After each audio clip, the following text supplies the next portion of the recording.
Descartes. Let me tell you some information about him.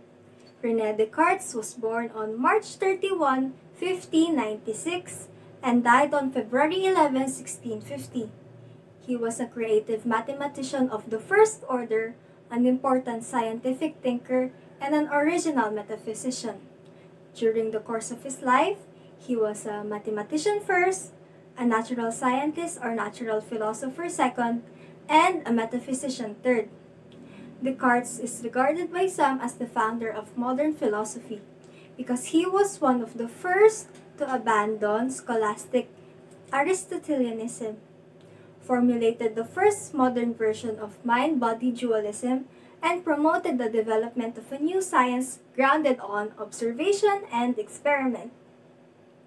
Now, let me pass the virtual floor to my partner and he will talk about the book he picked. Thank you for that, partner. Now, of all the cards laid on the table, you got to pick Meditations on First Philosophy. It is without doubt that this is one of Descartes' most valuable works. It is considered as a cornerstone for Western thought and in general is a crucial philosophical text. Skepticism had been a key driver for this book's completion. Descartes, given his background, also envisioned this work to aid him in developing his own physical principles. Throughout centuries, this book had been republished and translated into numerous languages, but the very first edition was written in Latin and was entitled Meditaciones de Prima Filosofia, and this was released at the year 1641. The version we used as reference was translated by Elizabeth Haldane in the early 19th century. This book is divided into 6 meditations, and without further ado, let us begin. In this meditation, Descartes stops believing in the things he knows are just probably true. But before we proceed, let's first define what a probably true belief is and what a definite 100% true belief is.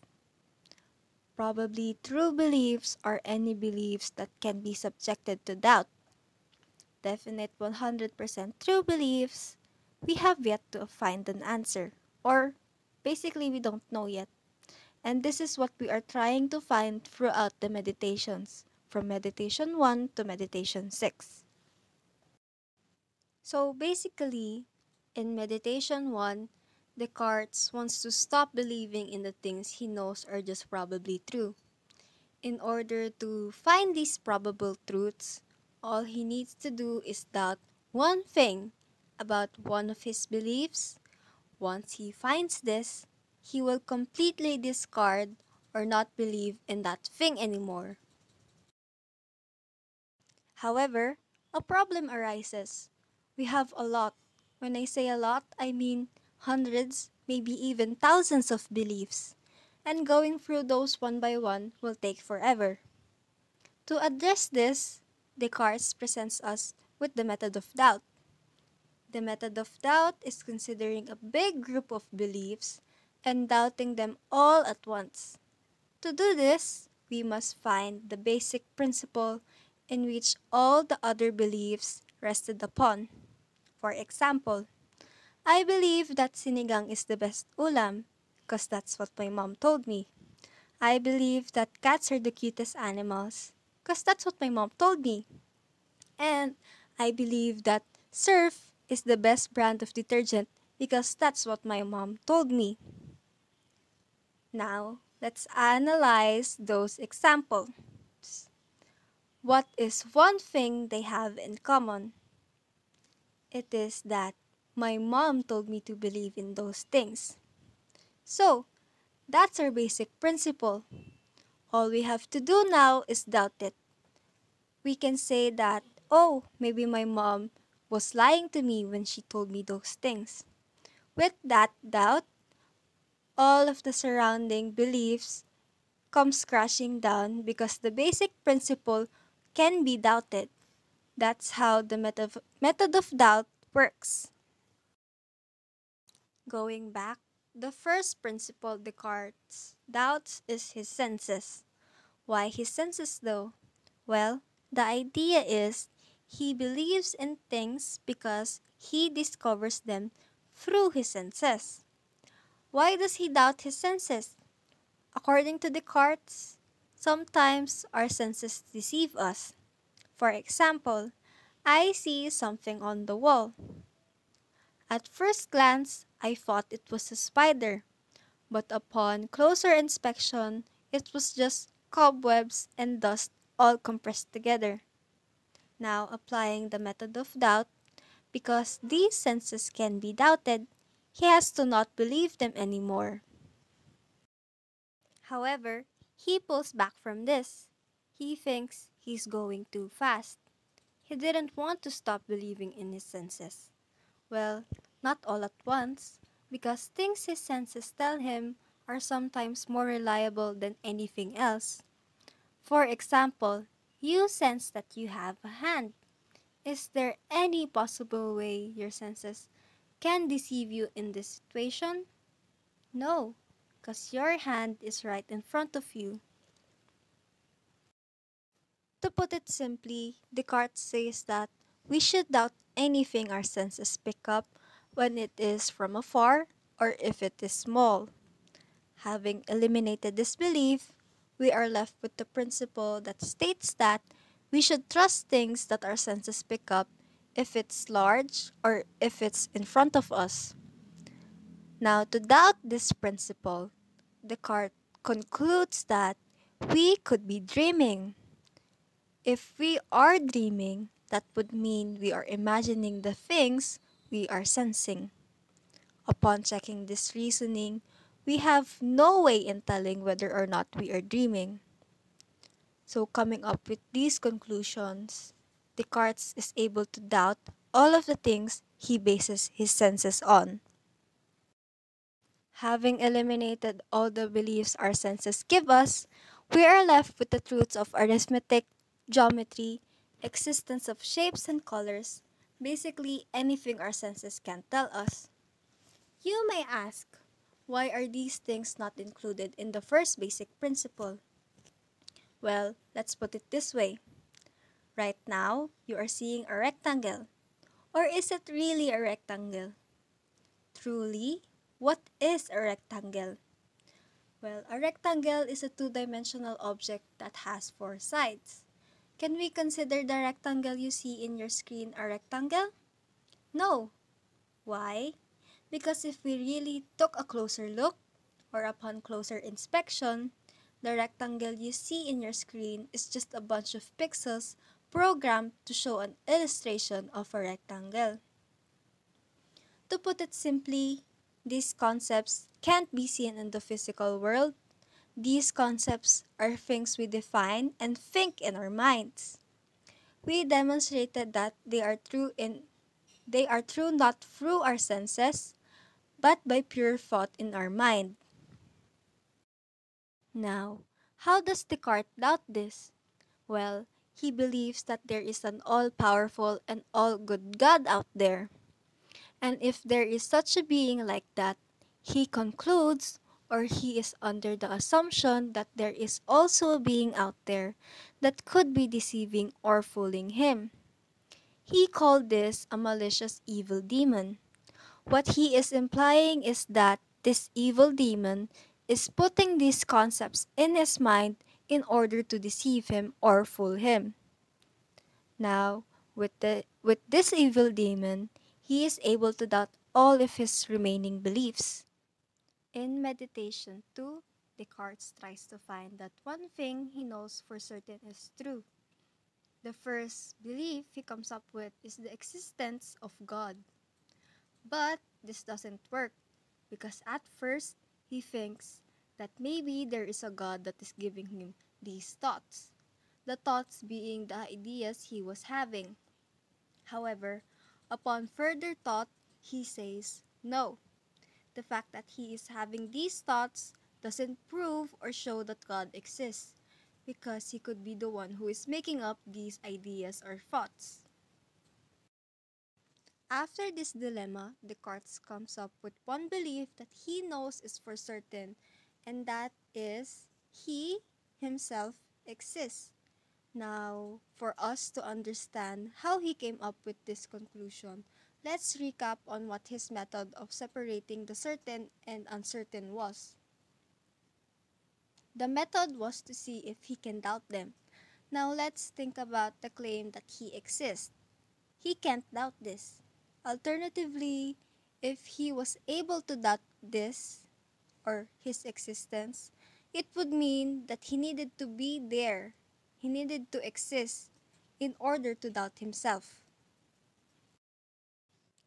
Right after this, Descartes contemplates on what kind of a creature he is. And his answer to this is that he is a thinking thing.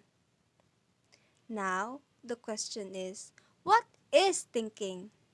Well, according to Descartes, or as Descartes understands it is a purely mental activity that doesn't necessarily need a body. Basically, what he's saying is thinking doesn't require you to have a physical body in order to do it. That's what he's saying. In the beginning of this meditation, Descartes already knew that he is an existing intellectual, but his perception of reality is still being hindered by a veil of ideas. That is, a border which limits his understanding to only the use of his senses. He then ponders and realizes that there is one apparent thing which he knows that can exist outside of his mind or even beyond his senses. That is God. As seen through the lens of a cosmological proof, if the idea of God exists, then so must he. Descartes then led to discuss the distinction between an array of terminologies, all of which had been crucial for him to arrive at the proof of God's existence. First, he differentiated ideas from the objects of ideas. He reckoned that ideas are the mental images or the pictures on our minds. These pertain to a particular thing in the real world. Objects of ideas, on the other hand, are the physical manifestation of these mental images or ideas. These are the things that ideas point toward to in the real world. Next, the contrast between substances and modes. Descartes defined substances as a subject of prediction bearing certain properties or characteristics and necessitates no other entity for it to exist, while modes are contingent properties subject to modification and is reliant on substances for their existence. Here, Descartes distinguishes the mind to be a substance, and that led for him to conclude that the ideas produced in the mind are its modes. What follows is the different degrees of reality. It is classified into three, namely minimum, medium, and maximum. The minimum degree of reality is comprised of modes. The medium degree of reality is comprised of finite substances, and the maximum degree of reality is composed of infinite substances. These degrees are applicable to both formal or actual reality and objective reality. Here, the distinction between ideas and their objects is observable. Objective reality is only relevant to ideas, while formal reality is applicable to both ideas and objects. Also, the level of objective reality of an idea is the level of formal reality of its object. For example, a dog. A dog as an object will have a medium formal reality and no objective reality. A dog as an idea will have minimum formal reality, and medium objective reality. Recall that ideas are modes of our mind. Therefore, any object that we characterize as a mental image rather than their actual state of being an object will result for them to have minimum formal reality. Another example, God.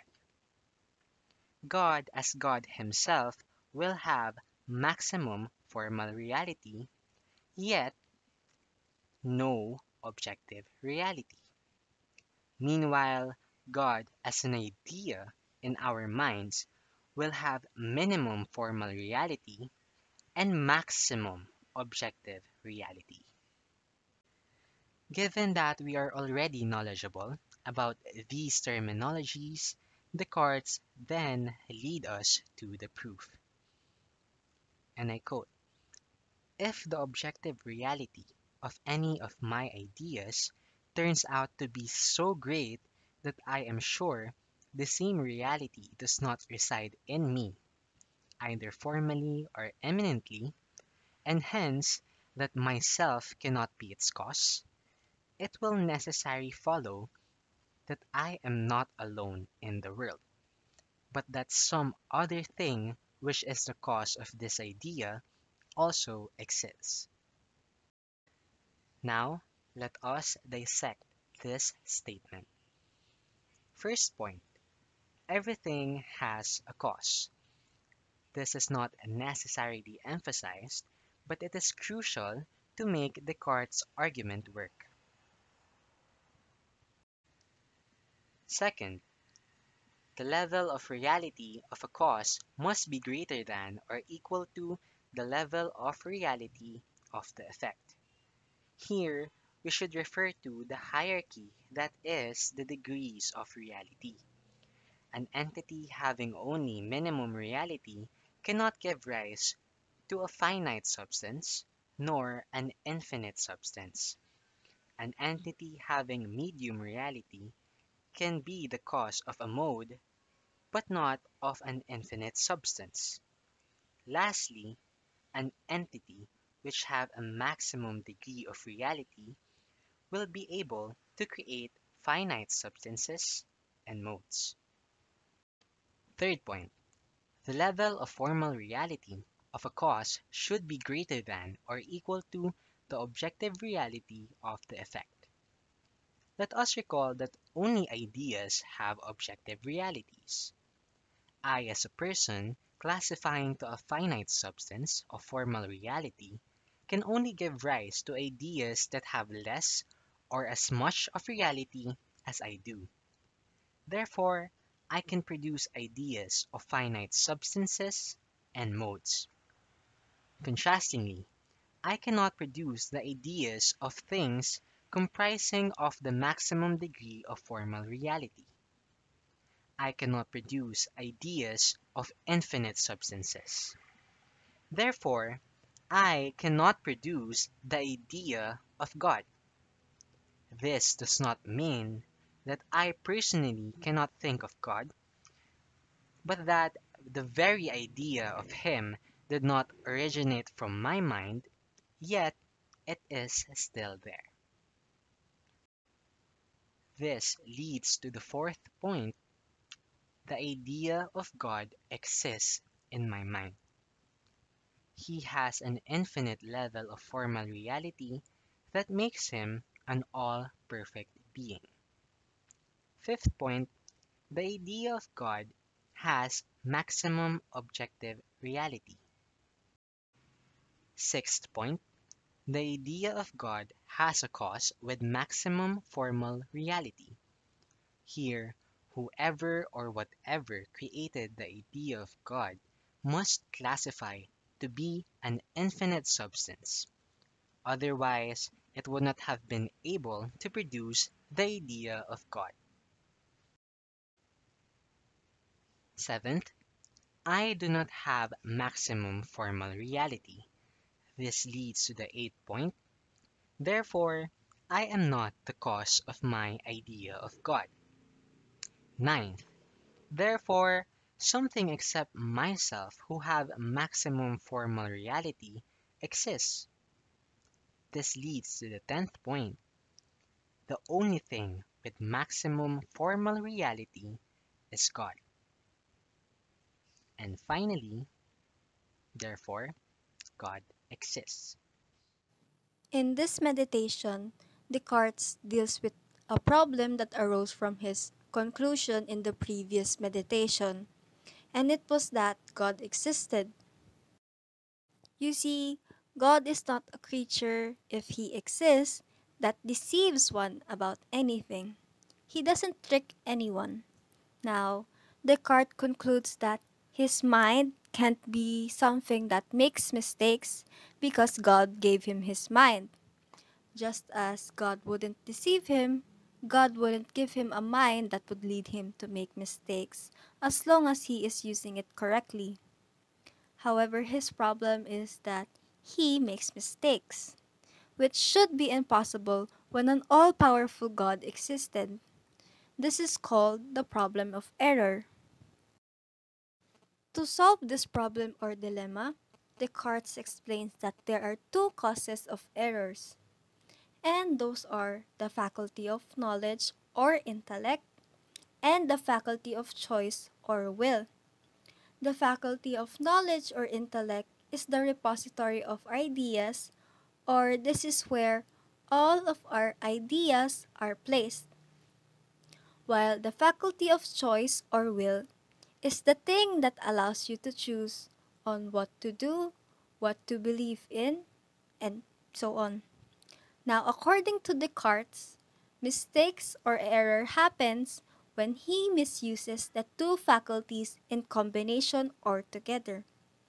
To further elaborate, a mistake or error happens when Descartes chooses to believe in something that goes beyond his intellect. When he errs this way, it is completely his fault, because God gave him a perfectly working intellect and will. It's just that he didn't use it properly. From this, Descartes is able to draw a conclusion from this solution. Basically, he says that there are some things that he understands well, and this knowledge is given to him directly by God. So those will be the things that he trusts going forward. If there are some things he doesn't know with clarity and distinctness, he will not believe in those things. In this meditation, Descartes provides another proof of God's existence, in the form of the ontological proof. He argued that we must first give meaning to essence or nature, which will be crucial in our understanding of this proof. Descartes described essence as the qualities or features that an object has which makes it essential. These are characteristics that object must possess so that it can be classified or determined to be that object.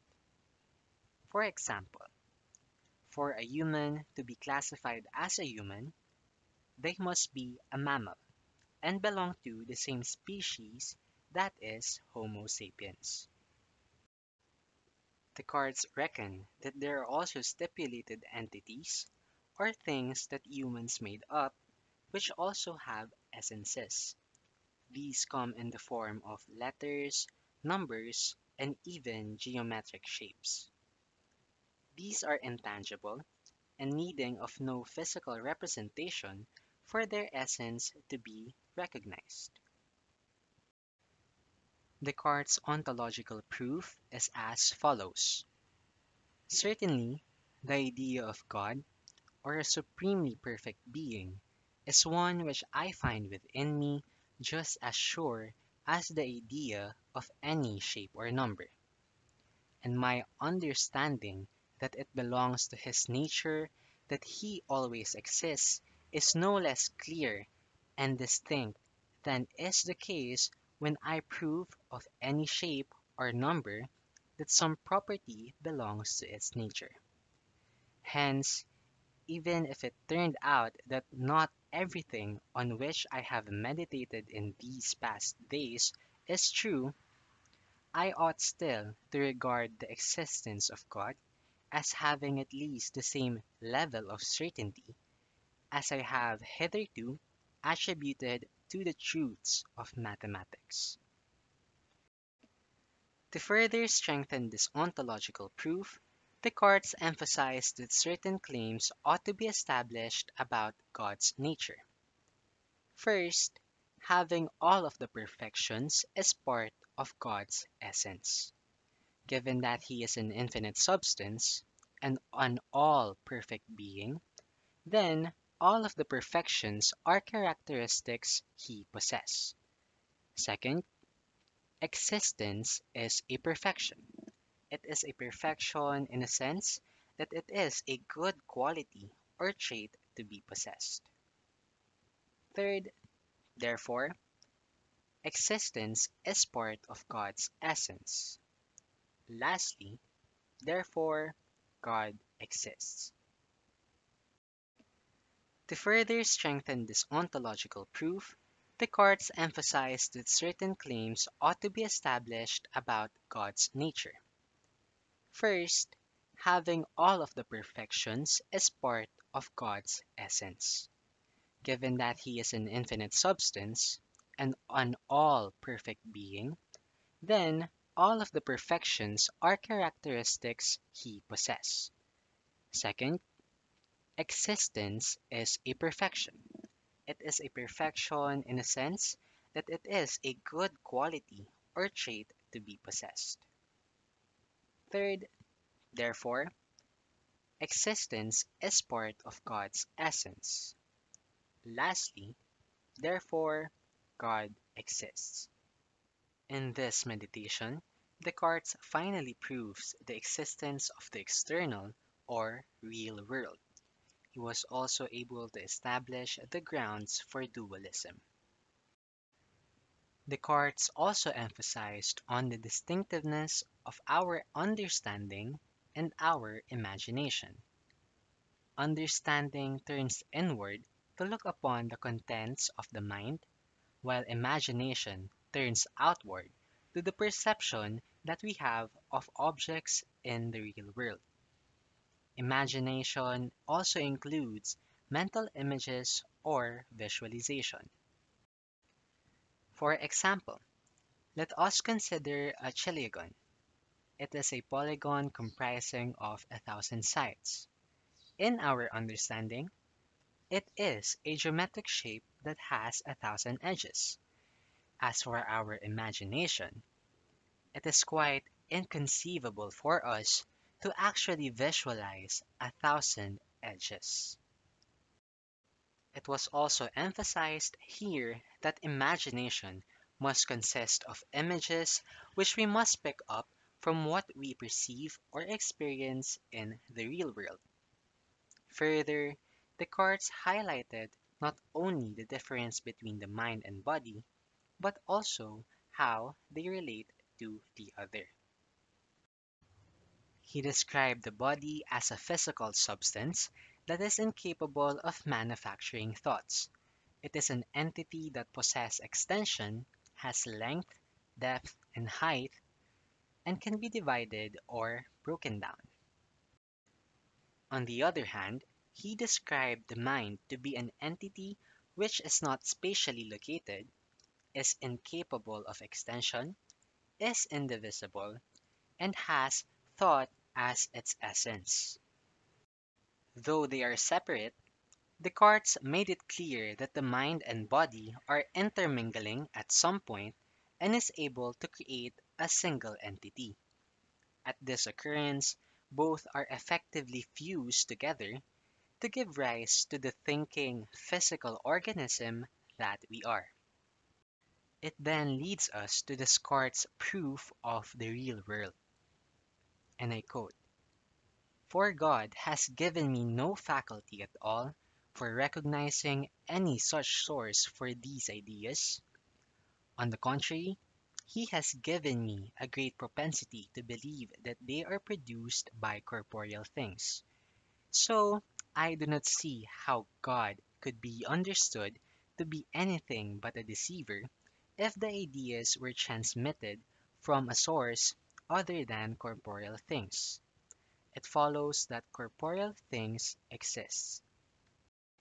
Descartes contemplated that he has an inclination to believe certain things and treat them as truth regardless the lack of evidence to back it up. Moreover, the existence of the material world would also justify the existence of his body as well as the sensations he feels. The feeling of pleasure, irritation, pain, hunger, anger, smell, taste, and color would be better. The non existence of a physical world, on the other hand, would imply that the sensations and experiences we perceive come to us involuntarily. We are not creating nor contemplating these in our minds, and rather, they are just implanted there by a being who is capable of doing so. That is, God. Descartes also related this to the existence of God, whereas if there is no physical world, we will be trapped in a belief which is both misleading and deceptive. It would also imply that God, who is responsible for all creation, would be a deceiver. That would make him less of a perfect being, or in general, this very deception would go against his essence. But God is an all perfect being. Having all the perfections is part of his essence. Therefore, Descartes concluded that he knows God exists and God is incapable of deception. So it had to be the case that the physical world exists. And that concludes our reading, Meditations on First Philosophy.